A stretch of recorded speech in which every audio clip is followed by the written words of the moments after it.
Hi, welcome to This Week in Property. I'm Jayashree Kurup, I'm editor MBTV, and we're talking about the impact of the RBI monetary policy on real estate home buyers. Joining me in the show, of course, we've got Prabhakar Sinha, he's the real estate editor of the Times of India. We've got Srikanth, he's the CGM of the Real Estate and Housing National Real Estate Head of SBI. Ashok Mohanani is President Naredco West. And of course, let's get to the point. Prabhakar, what are the salient features of the monetary policy that we should be picking up for this discussion that impact real estate home buyers?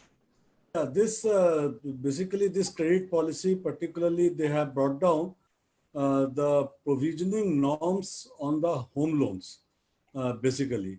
So, and that too for the big ticket size, and they have uniformized the entire thing. So earlier what used to happen, that big ticket size loan, bank had to provide for on the bigger part of the loan, that is 75% of the total disbursed size, and 30 lakh to 75 lakh, it was 50%, and up to 30 lakh, it is up to 30 lakh, it is only 35%. So now they have done it on the entire thing 35%. So that means it is better for the bank now, earlier for the bank now to give loan up to 30 lakh rupees ticket size.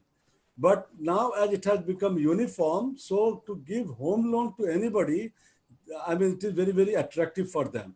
And so one impact I believe might happen, though some banks have said that no, this is not going to not going to be like that. But many banks have accepted it also, that the interest rate on the bigger home loan size, ticket size, will come down. I mean, by 15 basis point or 20 basis point, equal to the loan up to 30 lakh rupees loan interest on that part. So that is the one thing, that is the very good thing that they have done. And besides that, I mean, for the entire sector also, now they have said one more thing, that as per the RBI guidelines, that the loan given to the corporate, now they are saying that if the entire corporate is healthy and performing and they have not defaulted on any of the account, then only any of the account will be recalibrated or restructured. So they are saying that no, even if suppose a corporate whose one of the account is bad, but his other project is doing fine, so the loan to the other project will be restructured in this stress time, because almost all the companies are saying now, okay, at this time, their cash flow position is very bad, so they are likely to default or they will be defaulting. And in that case, they will have to face the music. So these two things are very good. And I believe that there is some way out. And I believe the green suits might start appearing now. Let's go to Srikanth. Srikanth, two things. First, tell us from the, Magic Bricks noticed that there was a steep fall, a vertical recovery, a V-shaped recovery. And now we're seeing that there is some positivity in the market. What do you as bankers see is the consumer sentiment as far as home buying is concerned? Okay, thank you. Before I take your question, I just like to supplement what Mr. Prabhakar Sinha has told about the RBI policy. For the real estate, I think there are two things. One is that earlier the risk weight was assigned depending upon the size of the loan and also the LTV. Now the RBI, they have rationalized only LTV ratio will be the deciding factor for the risk weight. Up to 80% LTV, the 35%, and beyond that 50% will be the risk weight. And here the change will be only for the high loans, as Mr. Prabhakar has rightly said. For loan above 75 lakhs, earlier the risk weight was 50%. Now in the revised scenario, as per the revised RBI directive, it will be 35%. So that is the only change. For other segments, the risk weight remains as it is, because other segments, the LTV was only up to 80%. Only in case of loan up to 30 lakhs, there is a provision for people can go up to 90%. For that 80 to 90%, there was additional charge and additional risk weight was there. So that remains the same. So this is one. Second is the co-origination model. earlier, as you know, the HFCs were under the regulation of NHB, and for last one or 2 years, it has come to the ambit of RBI. Now the RBI has come out with the policy that co-origination bank can partner with the HFCs and do the co-origination of loan for priority sector. And the detailed guidelines is expected by month end. These two are the major things. Regarding your question regarding the uptick, I think September month, I think for all the lenders and for the entire industry, we are almost back to the pre-COVID level. And when I say pre-COVID level, it means the actual booking which has taken place in our books, the sourcing, the sanctions and disbursements. It is almost back to the pre-COVID level, although there are challenges in many parts of the country, but the inquiries are very good, and so with the sanction and disbursements. Okay. Ashok, I'd like you to come in and comment on this. The two changes that have been made in the monetary policy, how does that impact US developers? Yeah, so correct. So whatever Shrikantji and Prabhakar said, absolutely bang on they are. But apart from that, what I'd like to share, okay, is about the one-time restructuring. Okay, so this restructuring, or you can call it the 48-month period that we're getting, that is really going to help the developers to actually recoup themselves and get back. And from the shock that we and the situation that we had to face, it was unprecedented. Okay, nobody knew that this thing can happen ever. So because that the government is RBI is very understanding, and that the finance minister has been very kind to give us this opportunity to restructure ourselves and recoup ourselves and rebuild ourselves. So that's one major thing that they've done. They've also done the second thing, which is the DCCO. Okay, so that is also for another 2 years is what we are able to get back to kind of without restructuring, but we are able to defer our payments to the institutions by 2 years. So there are two major lifelines which the government has considered, and we are really happy about that. Apart from, of course, reducing the repo rate, which they have considered time and again. They have reduced it to 250 basis points from February 19, if you see, till now. So that's Jayashree, that's a very substantial impetus that they've added to us. Yeah. So did that have a huge impact on the consumer buoyancy today? Exactly. Jayashree, I just want to ask one thing from Mr. Shrikant. Yeah. Sir, will this policy lead to fall in the interest rate for big ticket size loan? Yes, it should. It should. I think all the banks they must be analyzing their what is the change due to the less capital provisioning, and I think for high value ticket loans there may be some reduction in interest rates. Yeah, and considering that there was a lot of stock in the market, Ashok, of high ticket size properties, do you see those moving in the market now? Yeah, personally, Jayashree, I mean, we are very much prominently, in high ticket size locations like Khar, Bandra, Santa Cruz, Dadar, etc. And we are seeing a great movement. In fact, the last 1.5 months, okay, since this stamp duty has had been announced, people have been taking interest, okay, and we have seen that September sales have been much more than the January sales, as Shrikant rightly said now. So this is, I mean, a great impetus and great impact that has been happening, because the Maharashtra government has been very kind to give us 2% stamp duty. So we honestly at NAREDCO we actually had committed to Mr. Aditya Thackeray when he had joined us, that if you can reduce the stamp duty to half, okay, which he has actually done it to less than half, we will be able to actually subvent the rest half, okay, which means that we will not charge any paise, zero stamp duty to our buyers. So this is what NAREDCO has done, and we are all committed to that. Yeah. Sir, Mr. Shrikant, Jayashree, let's have, use this great opportunity where Shrikant is here to ask some questions which the people are really waiting to know. Yeah. Now, one thing, sir, that is very important today, that those who have availed this moratorium facility, now for last 6 months, they have not paid any interest, okay? Now, issue have come that on the month of October, when this moratorium is over, now banks are asking them to pay that entire amount altogether in one go. Earlier, No. This is not the case. This is not the yeah. case. So you are capitalizing it, sir?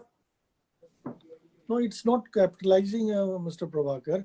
It's just suppose I'll just tell you example. Suppose my EMI EMI I was paying, and from March 20 to August 20, there is a EMI holiday kind of thing.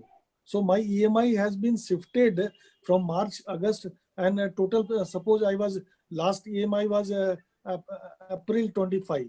So from March 20 to April 25, this was my original schedule, right?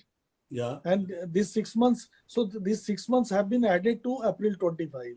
So instead of paying from March to August, my EMI date has shifted from March to August, now from September 20 to say October 25. Okay, fine, sir. But So only the installments, only the EMI which per month which they are supposed to pay in a month, that much is required for the month of September. Again for October, that much is only required, not for the entire interest that we are not charging. yeah, So, no. only in case of SME loan and other builder finance loan, the interest has been capitalized, and working FITL, the fund-based term loan has been opened separately, and there they can pay up to March 21. That is for commercial loans. But for individual home loans, the EMI has been shifted. EMI has been shifted. That shifting, sir, if the EMI remains the same, then this outstanding, if has to be repaid, it will take, sir, 20 months extra if the interest rate remains the same to repay this entire amount, sir. No, that's what the case is going on in the Supreme Court, is on that issue only, interest on interest. So if that verdict comes or some direction comes, then this shifting will be only for 6 months or something more, because as you know, the compounding takes place now. I'm afraid, sir, that is not the case. If only interest on interest is very minor amount, sir, that is 3,000 to 6,000 rupees, and for 2 crore loan, it is 11,000 rupees.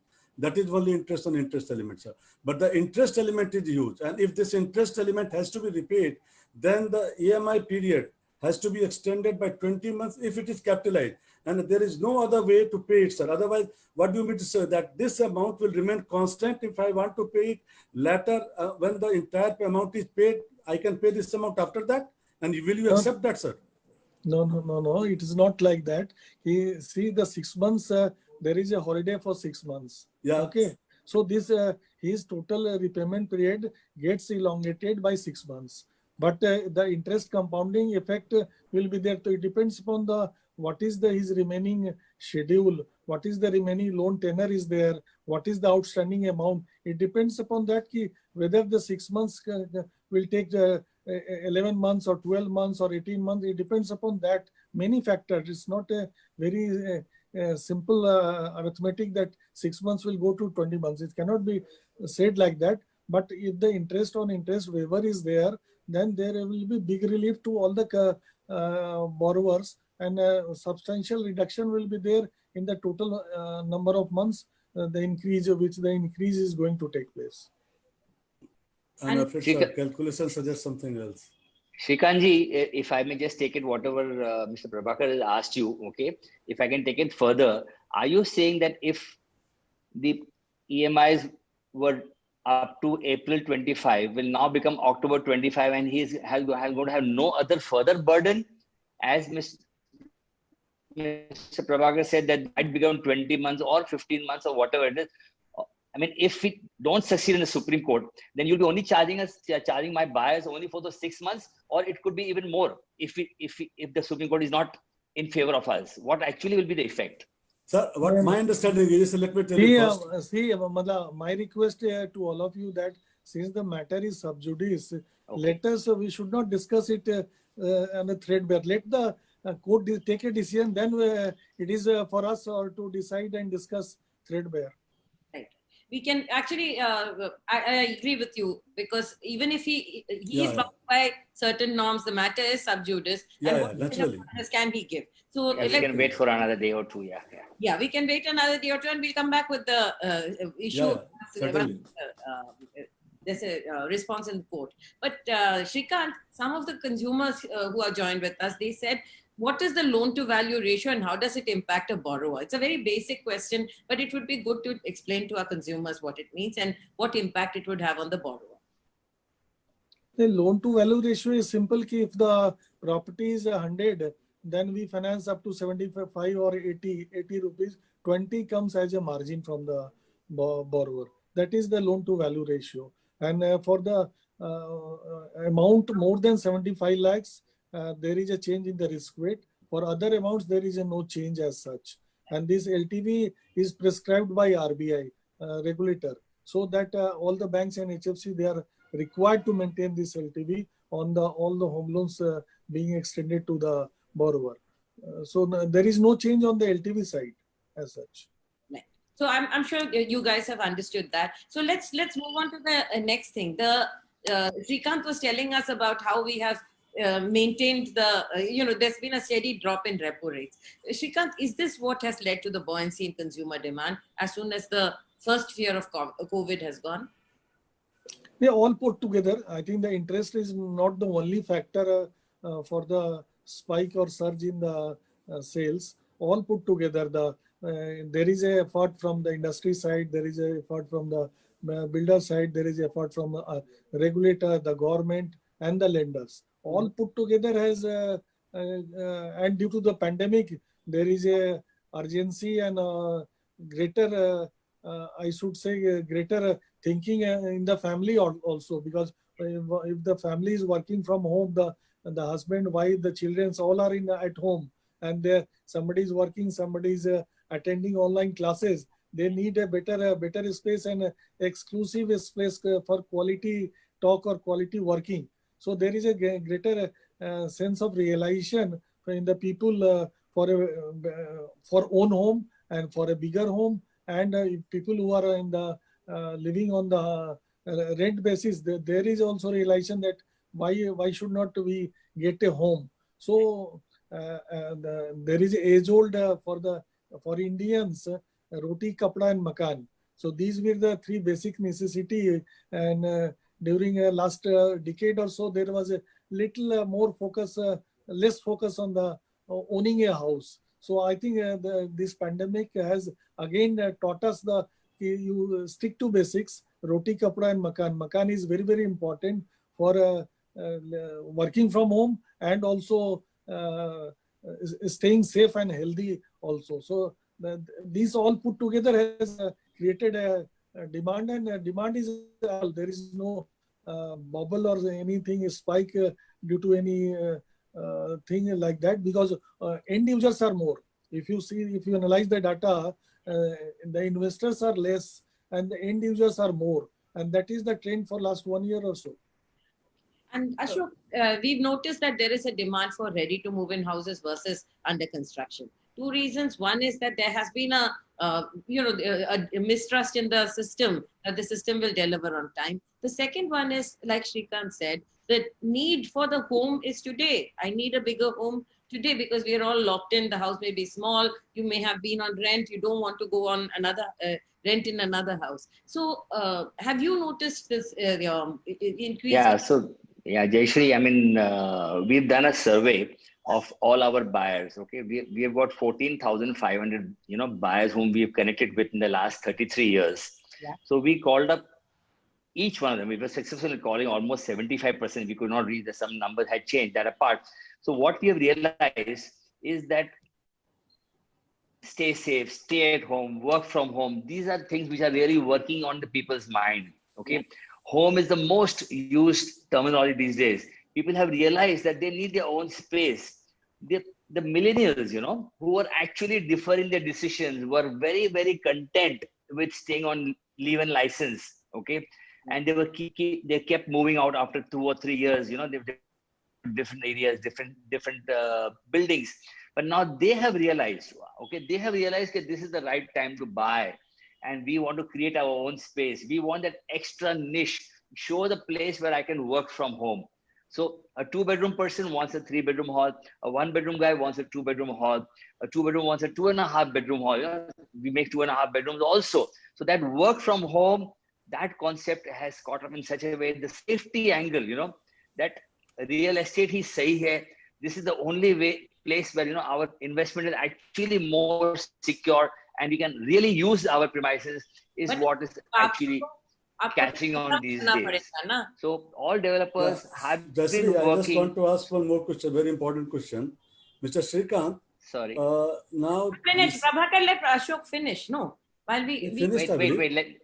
Yeah, Yeah, finish. I have not completed, Prabhakar. Please, Yeah, please, Yeah, go on.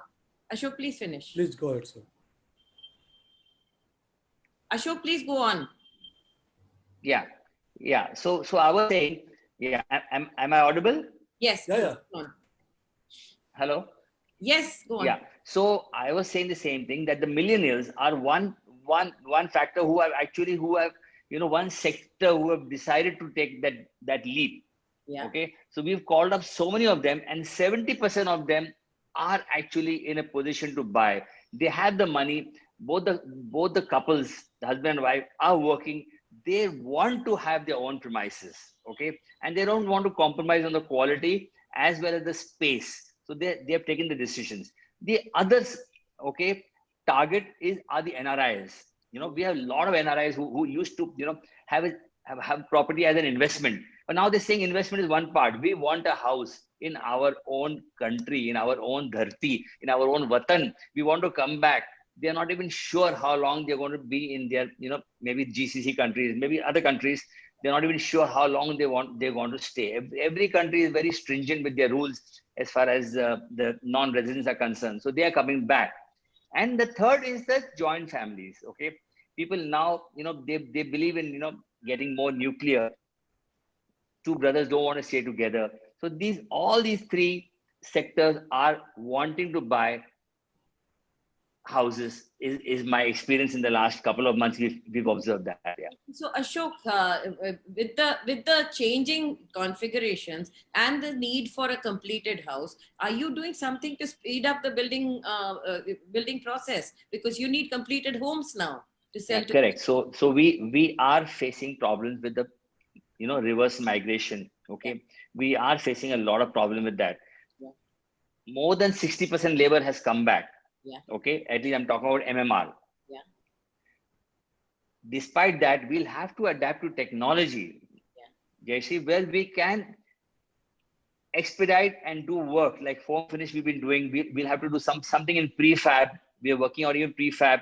We're working on flat slabs in such a way that we can expedite and complete the construction fast. Yeah. Because people want ready stuff. They want to feel what they're buying. And as you said, that trust deficit also was there for a few years. But then now I see the trust deficit not a major issue. But yes, people still want to have something which they can move immediately or at least in the next 3 to 6 months, which is something which is visible to them. Yeah.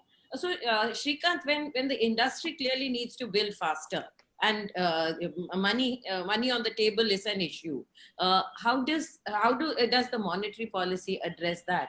Is there some way that the developers can get money to complete the projects and push it to the consumers, because the consumer demand is also at an all-time high? Yeah, there are several such initiatives by the regulator and also by the government to give the funds for completion of these projects. If you know the stalled projects, already there is a fund of 30,000 crore by the government. And many builders are getting benefited out of that. And although there is a strict guidelines for that, one has to qualify within that those guidelines, and then one can get the funds for the remaining 20 or 30%, whatever is the remaining to be completed. So many such initiatives are there, and liquidity is enough in the system. The RBI and government, they have ensured that enough liquidity in the system. So money is not a issue. Only thing that the builders, they have to conform to the guidelines of the government and to the banks because the liquidity is enough in the system.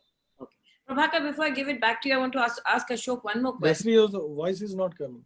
Oh, okay. Can you hear me now? I can hear, yeah.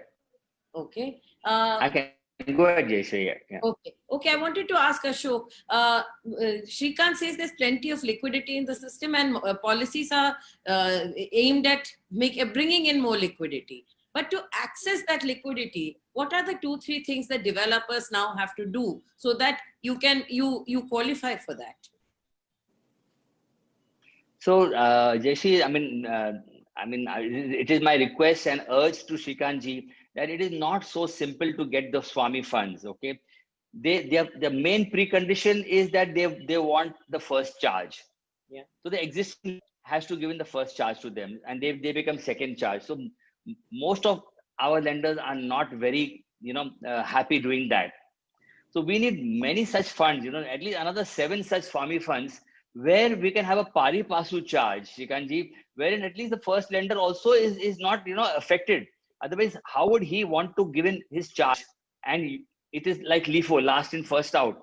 No lender wants you to enter first and get out first, enter last and get out first. So therefore, there has to be a balance in which the lenders also are satisfied. Some policy has to come in wherein the developers will actually get the last mile funding. Now, for a few crores, tier 2 and tier 3 city developers I've seen, they are really stuck up.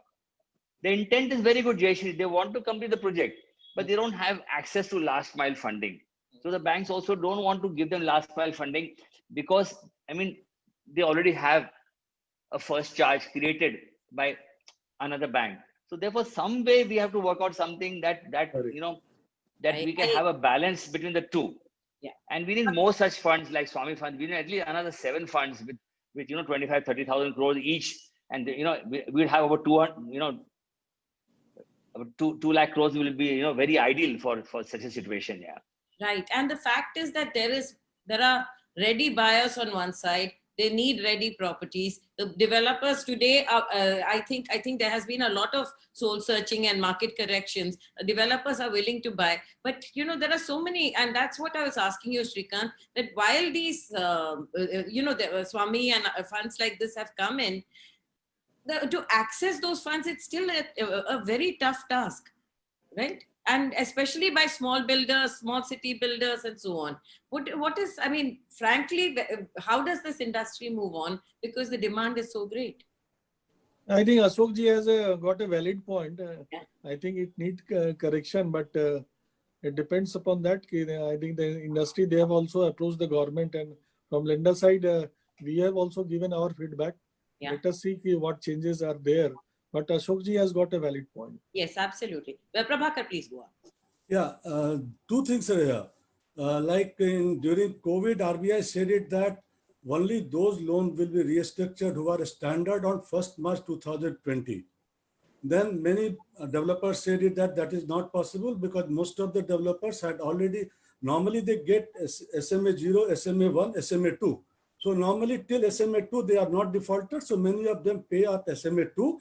Still, they are not defaulted, but it is not qualified now under COVID. For that, RBI clarified yesterday that if a group is suppose not performing, but one of the project is good enough and it is performing, then they can avail loan. The restructuring can be done of that stressed asset under 2020 guidelines. Now, my question is, sir, that under 2019 framework also, can you allow the group and the individual project separated? You can treat individual project separate from the group under 2019 framework? You are asking me or what? Yeah, I'm asking you, sir. All the RBI, whatever the instructions and guidelines of RBI, that will be followed. Yeah, but now they are saying that the group and individual projects are separate entity. Even if the group has defaulted, but individual project is doing fine, the restructuring can be done.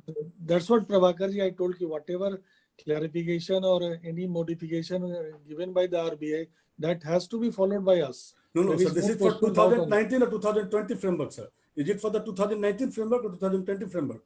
No, My question is that. I've not seen the yesterday guideline which you are talking, but if any such guideline has come, it will be followed under this guideline only. Okay.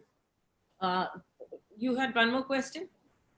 Yeah, no, just think about restructuring, sir, because most of the developers are saying is that the projects can be completed and construction can be continued only if the loan is restructured, and the for last 6 months interest is capitalized, because if you ask them to make bullet payment in the month of October, that is not possible, and then they will be defaulting. In that situation, most of the account will go RE. What will you do for that, sir? And what is your answer for that? For builder finance, as I told, it has been capitalized, and they have given a window till March 21 to pay Okay. interest portion. Okay. So there are consumers who are asking, when some of your borrowers who had job losses or salary cuts, how is that being addressed? For instance, I've lost my job during the COVID, and it will take me another year to get my finances in order. How does the consumer approach the bank, and what does the bank do? They can come under restructuring. They are, as per the RBI guidelines, if they are eligible for restructuring, they can come under restructuring and discuss with us what is their current, what was their previous income level in say in February, what is their current level of income, and what is after 6 months or 1 year down the line. Then on case to case basis, it will be considered by the bank, respective banks, and the restructuring, if it is possible, then restructuring will be done up to a maximum of 24 months. How many such requests are coming to you? What is the volume of requests coming to you? Right now, it is not much. I think it is only in thousands, still in thousands. But we expect more people to come. Okay. And actually, that does not spoil their credit record, right? If the bank allows them to restructure and go on, we want to. No. Only moratorium has not spoiled their credit record, but once the restructuring will take place, definitely they have to pay a higher rate of interest, and it will affect their credit record also. But it gives them respite in the time when they are not earning. Correct. Okay, Ashok, the kind of You're Ashok, mute, sir. You're mute. You're on mute. I want to ask Shrikantji whether the DCCO also has your track record. DCCO. Shrikantji, yeah. No. That doesn't. Yeah. That Okay. doesn't. Only OTR, only restructuring. Yes. Okay, Ashok, there's a query that has come for you from Isha Das. Says that as Ashok sir mentioned about reverse migration earlier, can you enlighten what was the impact of the reverse migration even once activity began to restart? What is that impact of the labor shortages? So, as I said initially, we were having only about 20% labor. Okay, and when the reverse migration started, I mean now we are at about 60-65%. So things are getting better. Yeah. Okay, and we expect the 60-65 again to come back to 100. In some places, it has become more 75-80% also. In South as well as in NCR and all, this is much more. But at least I'm talking about the MMR region. We are about at 60-65% right now, which I expect and intend, and which I know that it will increase gradually after Diwali. Okay. You expect a healthy festive season? Yeah, definitely. I mean, with this stamp duty reduction, the government has been very kind that they've given us 2% till December, and with absorption of the entire 2% by the developers of NAREDCO, I'm seeing a lot of traction happening here. Shrikant, do you foresee a healthy festive season? Yeah. I think there is a lot of positivity in the system, and the lenders, the builders, the NAREDCO, CREDAI, all of us are working together for a better festive season for our consumers as well as for all of us. One question about affordable housing. A lot of returnees are now looking at buying houses of their own. Many are in the informal sector. How can the bank, is the banking system addressing this? People who want to buy affordable homes and they are in the informal sector? Already a part of that affordable segment, it is being financed by us. And major players were the HFCs. Earlier, the HFCs and NBFCs, they were catering to the unorganized sector, the sector that you are talking about. Yeah. And in this monetary policy, now, as I said in the beginning, RBI has given allowed the bank also to go for the co-origination model with the HFCs. Yeah. So once the guidelines comes, I think that will be much more structured finance to this unorganized sector through this co-origination model. Okay, I've got another query that has come for you, Shrikant. Will banks also reconsider reducing their spread margins, as that's not only impact the retail consumer, but also lending to NBFCs? Banks keep higher spread, which is making loans expensive even after RBI steps. You want to respond to that? Yeah, I think the interest rates are all-time low. If you see in a decade or so, last 13, 14 years, it is all-time low. And maybe because of all the initiative taken by the RBI and all the government. And with this risk weight being reduced in the latest policy for high-value ticket loans, it may come down further. Ashok, the people who are going for high value homes, are they, what percentage of them are going for the finance model? Are they? I think most of them, about 75%, because they are all corporates. They're working with companies, and they are all, most of them are going for loan. Of course, there are people who are selling their existing house to buy a new house to upgrade their lifestyles. So they also require that that bridge finance, and so they intend to take home loans. My submission and my urge to Shrikantji for him to put it up to the RBI is that please consider home loans to something less than 6%, because you got a spread of almost 3%. 4% is your repo rate. You got almost 3%.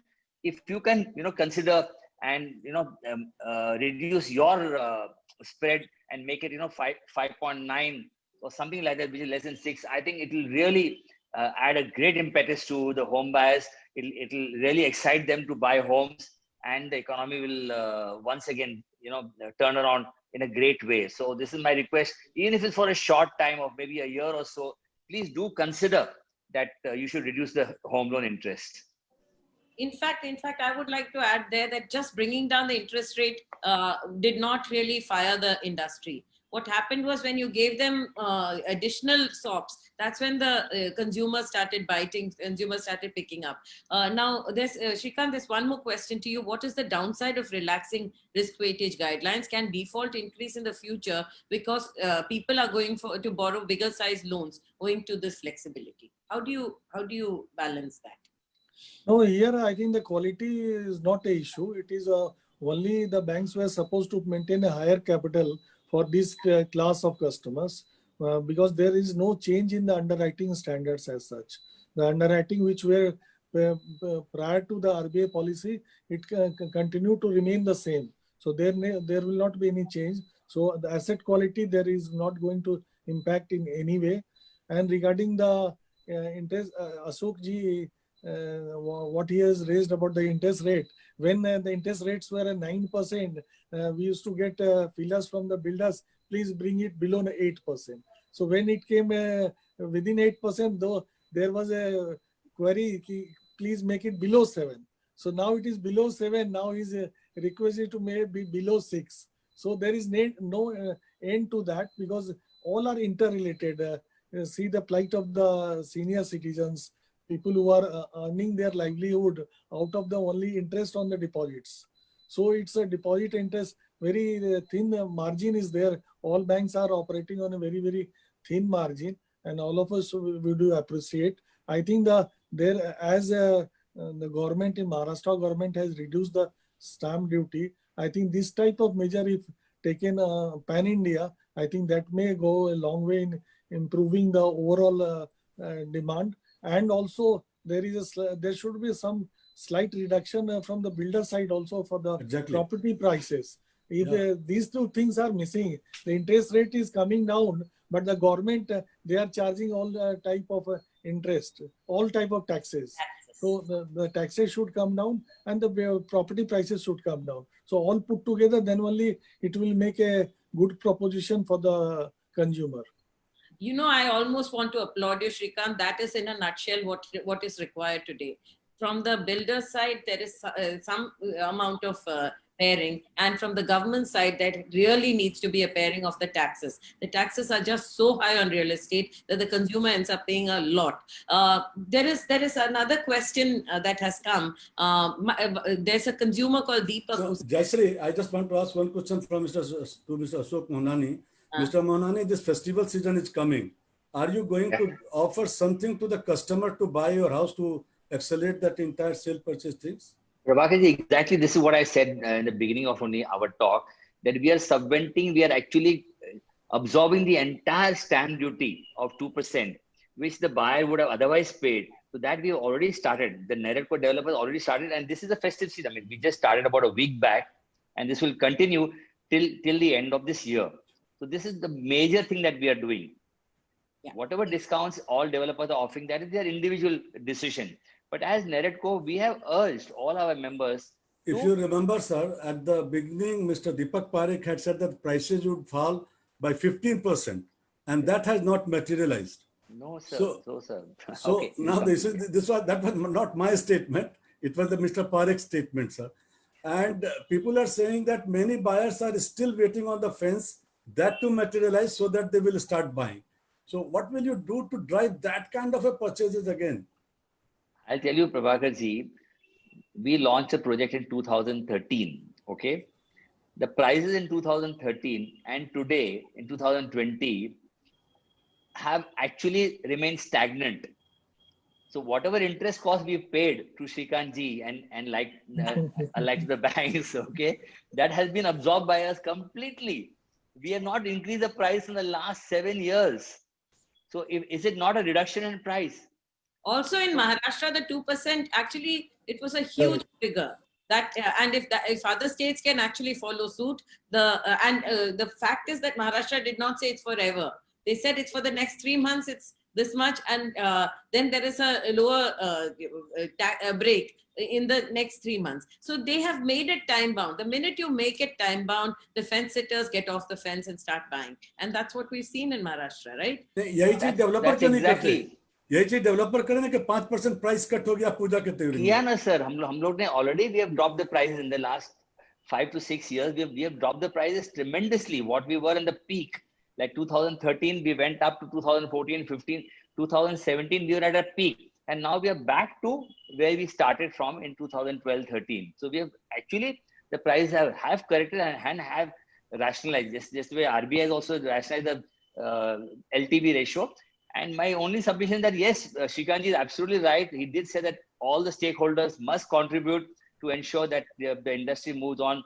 The corporation, the government has to consider, and I'm happy to say that the corporation has recommended, reduction of premiums now, which is now with the UD, and I'm very confident that the government of Maharashtra will consider reduction of premiums to 50%, which will again, give an opportunity to buyers to come forward, and this reduction in stamp duty, reduction in premiums will be passed on to our buyers. I can assure you.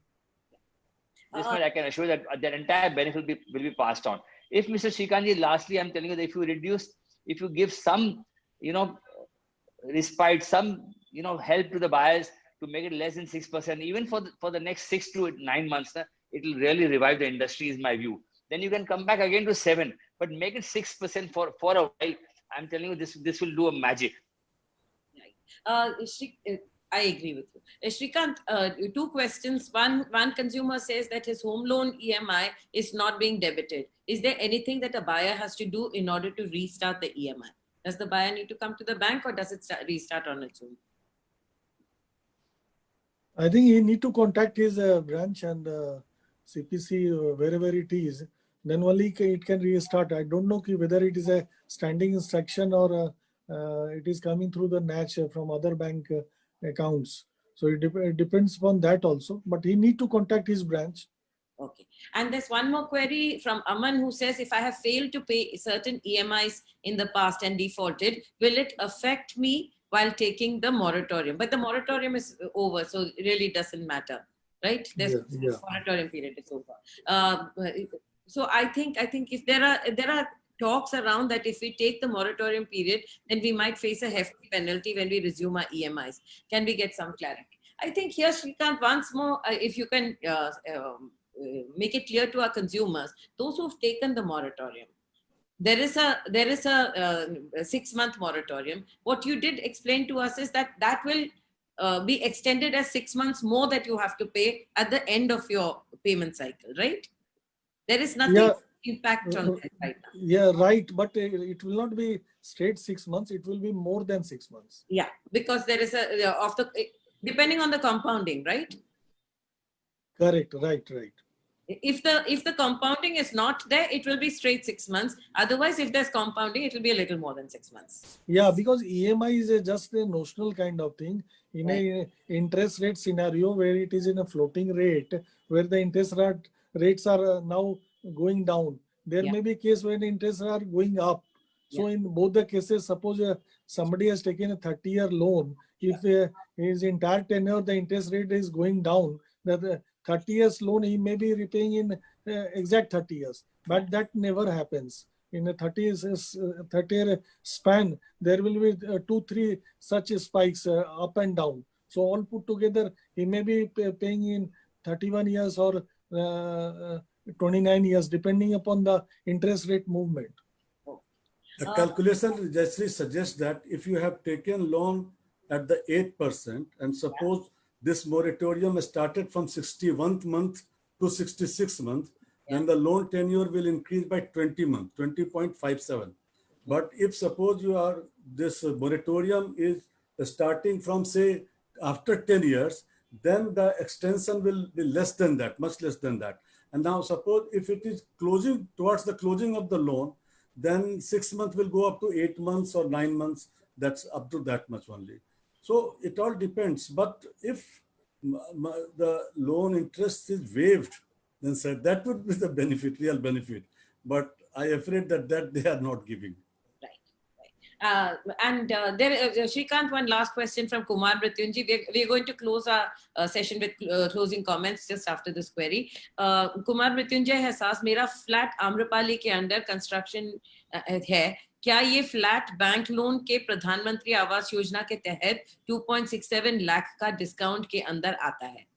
The Amrapali construction has started. His house is eligible for the Pradhan Mantri Awas Yojana discounts. Can he get that 2.67 lakh discount? It's not a discount. It's a subsidy given by the under PMAY CLSS scheme, and it depends on the many eligibility parameters. Yeah. So offline, it is very difficult to say whether his loan is eligible or not. He has to contact his branch whether he is eligible or not, because that has to be single home, and there has some income criteria there, some floor ceilings are there. So it depends upon many such factors. तो कुमार मृत्युंजय जी, आप अपने branch में जाएं, अपने banker से मिलें और उनसे पूछें कि वो आपका सैलरी लेवल, आपका डिफरेंट फीजिबिलिटीज देख के फिर बताएंगे कि whether you're eligible for or not. और फिर वो खरीद कब रहे हैं? अगर वो 2019 के बाद खरीदेंगे तब मिलेगा. अगर मान लीजिए 2015 का खरीदा हुआ है, उस पे नहीं मिलेगा. मगर वो बंद था, वो अभी शुरू हुआ, ये यही पूछ रहे हैं. नहीं, वो खरीदने का डेट से है, किस दिन आपका लोन सैंक्शन होता है. अगर लोन सैंक्शन 2019 और 20 में हो रहा है तब आपको मिलेगा. अगर 2018 में भी लोन सैंक्शन है तो नहीं मिलता. आप अपने बैंक में जरूर पता करें और अपने बैंकर से पूछें कि क्या आप इसके अंडर आ सकते हैं. जैसे प्रभाकर बता रहे हैं, there is a time when आपने खरीदा कब था, अब आप देखें कि ये कैसे एडजस्ट हो सकता है. I think that's why I'm going to call it a close to this session. Shrikant, closing remarks from you about the monetary policy and about the consumer sentiment. No, it's very good monetary policy, and RBI and government, they are doing whatever best they can do in this challenging scenario. And all of us, all the other stakeholders like the builders, the NAREDCO, the CREDAI, and the lenders, all of us are contributing our might, and we have to sustain this for a little long, so that to revive the sentiments of the buyers, and there is a good uptick in the market, and then I think that will continue, and end of the day all stakeholders should be happy. Thank you. Ashok, your closing comments. Yeah, so Jayashree, I mean, great lifelines given to the developers by the monetary policy.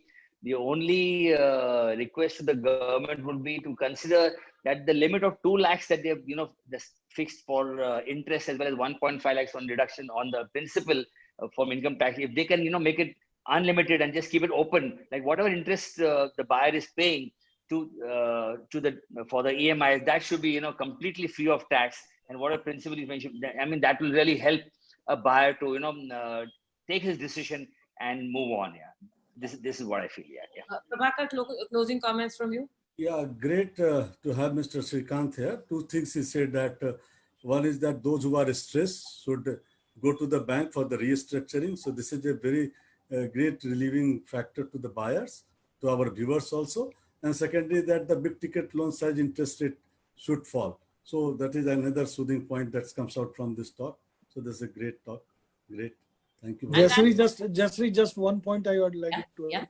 For restructuring, for eligibility check, we have developed an online portal where our customers can go and do their eligibility check, whether they are eligible for restructuring or not. And after the eligibility check, the portal asks 1 or 3, 4 fields to be filled, to be inputted by the borrower. And if they feed, and depending upon the permutation combination, that also gives a fair idea about how much moratorium they can get.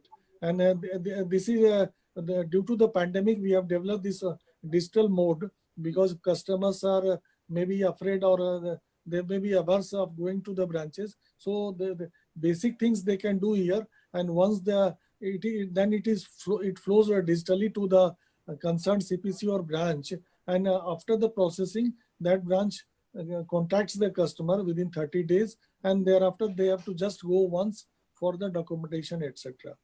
Great. And that's good news. And while both of you called out things that Srikanth said, I would like to call out what Srikanth mentioned, that the states also have to do their bit. The RBI has done it, the central government has done it, bankers have eased, but the states and the cities are still charging very, very high taxes. Those taxes do need to come down if we have to pair the real estate values. Thank you so much for joining me. I'm Jayashree Kurup, and this is Prabhakar Sinha. Great. Thank you. Thank you so much. Thank you, Ashok. Thank you, Jigandhi. Thank you, Prabhakar ji. Thank you, Jayashree.